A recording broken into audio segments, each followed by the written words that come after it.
నమస్తే దోస్తులు, మనం ఈరోజు హెల్తీ చాక్లెట్ ఎలా తయారు చేయాలో నేర్చుకుందాం. ముందుగా మనకు కావాల్సిన డ్రై ఫ్రూట్స్, కోకో పౌడర్, బెల్లం పొడి, నెయ్యి అండ్ మౌల్డ్. ముందుగా మనం డ్రై ఫ్రూట్స్ తీసుకొని మిక్సీ జార్లో వేసుకొని మంచిగా సన్న పొడిలా తయారు చేసేందుకు గ్రైండ్ చేద్దాం.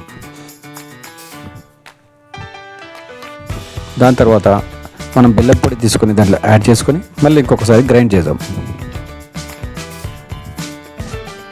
ఇది గ్రైండ్ అయ్యాక కోకో పౌడర్ కూడా బెల్లం పొడి లాగానే కలుపుకొని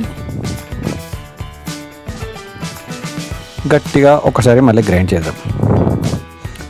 ఈ మూడు ఒకసారి కలిసాక మనం మంచి శుద్ధికి నెయ్యి తీసుకొని మళ్ళీ ఇంకొకసారి గ్రైండ్ చేస్తే మనకు కావాల్సిన పేస్ట్ రెడీ అవుతుంది. ఈ పేస్ట్ని మనం మౌల్డ్లో చెంచాతోటి ఒక్కొక్క చెంచాతోటి మంచి మంచి డిజైన్లలో వేసుకుంటూ సరిగ్గా నిండేటట్టు చూసుకొని ఒకసారి ట్యాప్ చేద్దాం. ఈ ట్యాప్ చేసిన మౌల్డ్ని ఇప్పుడు మనం డీప్ ఫ్రిడ్జ్లో పెట్టుకొని కొద్దిసేపటి తర్వాత చూద్దాం. డీప్ ఫ్రిడ్జ్ నుంచి మనం బయటికి తీసుకొని ఒక్కొక్కటిగా అన్మోల్డ్ చేస్తూ జార్లో వేసుకుందాం. ఇప్పుడు మీ ఇష్టమైన చాక్లెట్ రెడీగా ఉన్నాయి. ఇవి చాలా హెల్తీ. మీ పిల్లలకు మరియు ఇంటిల్లిపాది అందరూ తినొచ్చు. Thank you.